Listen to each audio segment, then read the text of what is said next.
Hi, I'm Shea. I'm Annie, and we're with Tidy Style, and today we're going to explain how to do a full DIY pantry organization.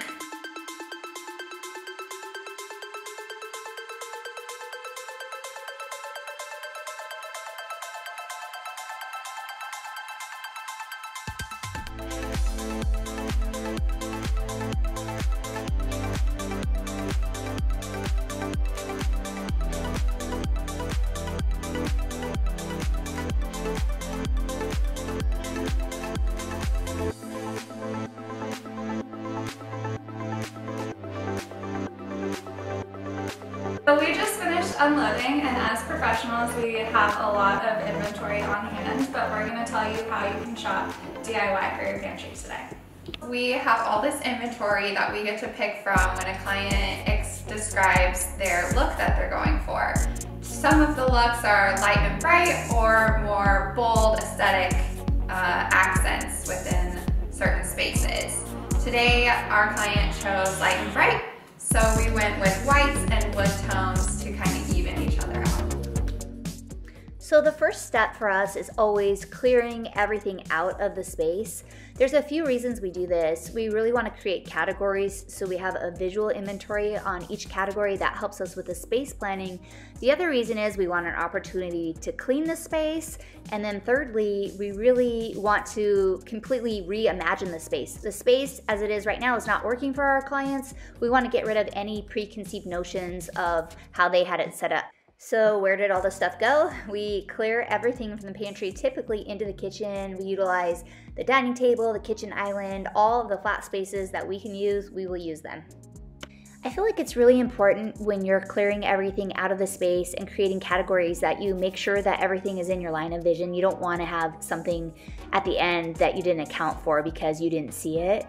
When we are clearing everything into categories, we're also often calling out the categories. So if you're doing a project like this with a team, we're saying, okay, snacks over here so that all the snacks are together, and baking over here so all baking is together. We really want to make sure that the categories are cleared as a whole.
So just to keep the process moving, we find the best time to check expiration dates is right before we do the containment.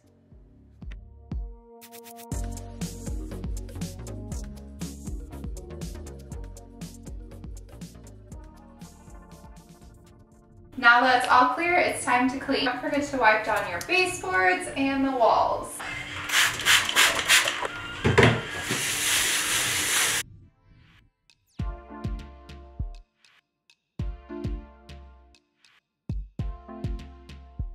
Okay, so we try to find a spot for cans first because we like to keep it low and out of your direct eyesight. We love this particular product because the depth fits cans perfectly.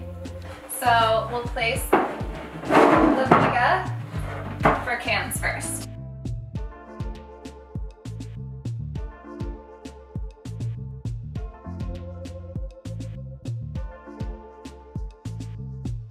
When you're starting to plan your space, you want 2 different types of baskets and potentially a plastic option to keep costs down. One basket, you're going to want something that hides the mess, and those are going to go lower in the pantry space. And another basket that you can see through but still has some texture that you are able to see everything that's in it, but it still hides the visual noise. Now that we've placed the cans, the next thing that's best to place is your snack zone.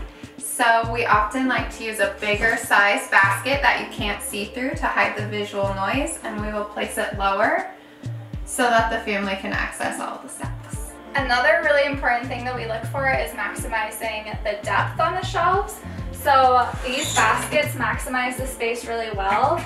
They take up almost the entire depth of the shelf. All right, another space that is often overlooked is the corners, and things really get hidden back there and get lost and you forget about them. That is why we love using turntables. This one is from Target. It's a Bright Room brand. It comes in 2 different sizes, a large and a small. We typically use the larger in pantry spaces. If you don't love the white look, you can also have something that has a wall and is see-through to change the aesthetic. So we place turntables in each of the corners, and we will also place one up high so that it's easy to access everything by turning it instead of digging through what's in the corner. We really try and break up our zones and create a good mix of all the different baskets that we bring. We like to create symmetry, so like as you see here, our stackable bamboo is like the focal point, and then we like to have a basket on either side. Our rattan ties in nicely with the bamboo, and then again with the basket on either side. Up here we put the basket long ways instead of this way because it hangs over the shelf a little bit. This way still maximizes the depth of the shelf really well, but it also creates a really clean look because nothing is hanging over the edge. Depending on who's in your family, we like to have snacks low so that it's accessible to kids. Snacks and breakfast are typically the categories or zones that we like to keep accessible to everyone in the family.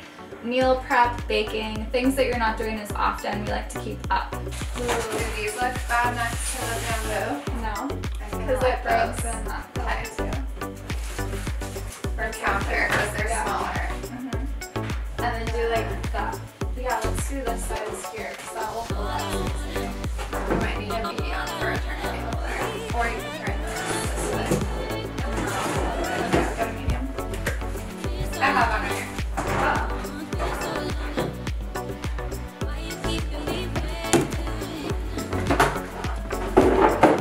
Yes, that's perfect. Maybe if it's gonna be right there, put a small. Yeah.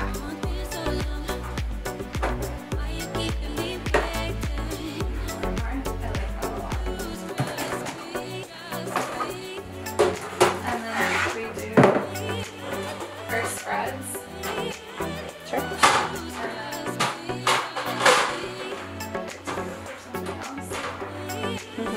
Let's do the lower left.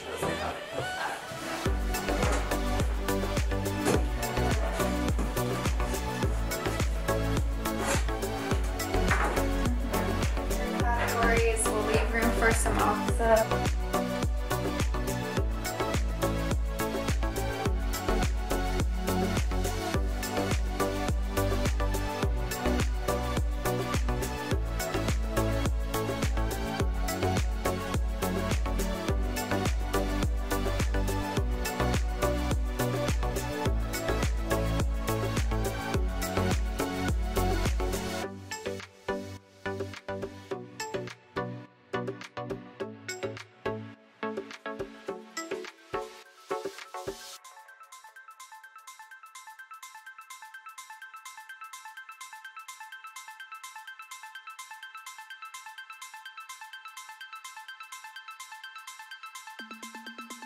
This is the layout that we have right now, but things always change throughout our process. We play a little game of Tetris every day, so this might not be what it ends up being at the very end.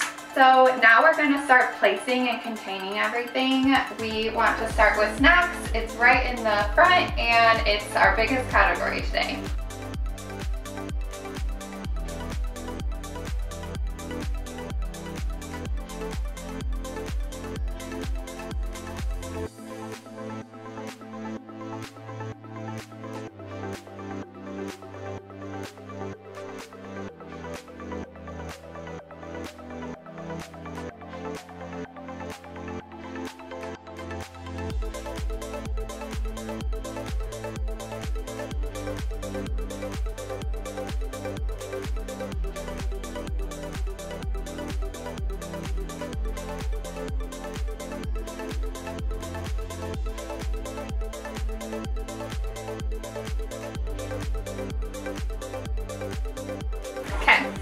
So on turntables, we'll place all the labels facing outwards and bring all of the jars as close to the edge as possible to maximize space.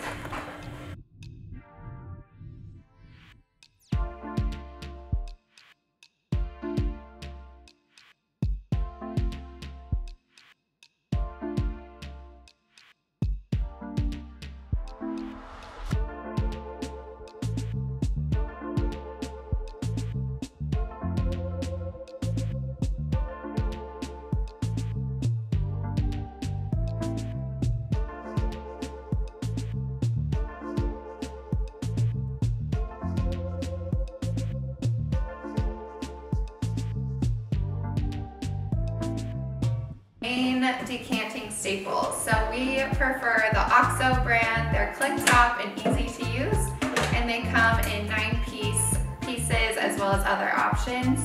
They're just really pretty and they're easy to put a pretty label on for aesthetic.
Okay, so this is pretty much the layout that we had when we did our space planning. The only thing is we took down a few of our MD decor baskets from the top because we had more OXO than we anticipated, and then we added in handy bins on the floor and then up top for backstock.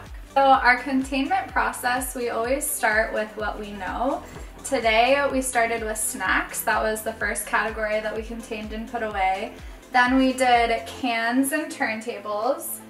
And then we did breakfast, meals, and then last we did all of our decanting.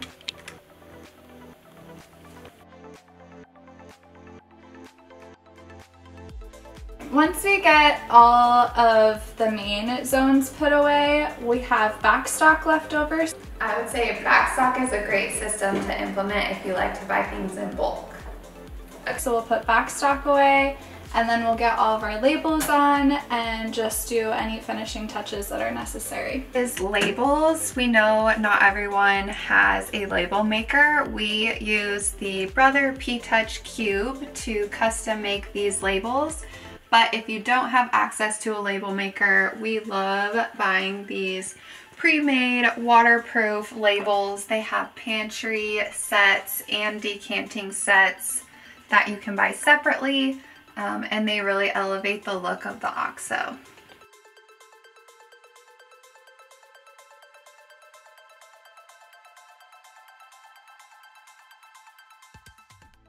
So in addition to the large bag of recyclables, this is the pile of food that's not going back into the pantry. It's expired. Please check with your local food banks to see if they take expired food.